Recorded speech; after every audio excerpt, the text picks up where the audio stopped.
En pleine crise énergétique, les institutions européennes participent aussi à l'effort de sobriété.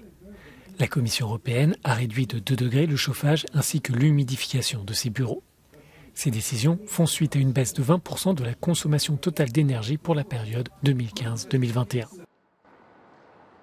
Le Parlement européen a réduit lui aussi le thermostat et la lumière dans ses bâtiments, déjà équipés de panneaux photovoltaïques, de pompes à chaleur et d'unités de cogénération pour produire 2 formes de ressources.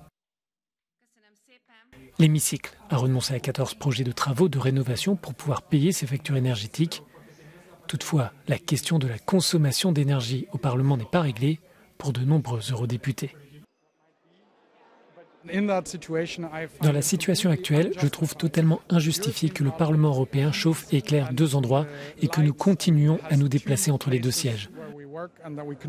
Je pense que le temps de la crise énergétique, nous devrions rester ici, à Bruxelles. Selon les traités, Strasbourg est le siège du Parlement européen pour les sessions plénières, soit 12 fois par an.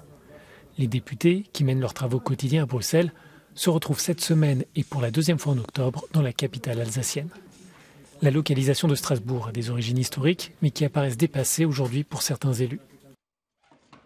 Un rapport de la Cour des comptes européenne, publié il y a plusieurs années, estimait que maintenir les activités parlementaires à Bruxelles permettrait d'économiser 114 millions d'euros par an.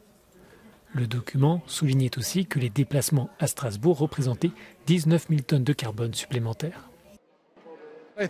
Je pense qu'en 2022, la relation entre l'Allemagne et la France est suffisamment forte pour se permettre un siège unique du Parlement européen. Le Parlement le souhaite, mais malheureusement, nous ne pouvons pas choisir. Ce sont les gouvernements, en particulier le gouvernement français, qui nous empêchent de prendre ces décisions. Si le Parlement pouvait décider de lui-même, je pense qu'il y aurait un siège unique ici, à Bruxelles.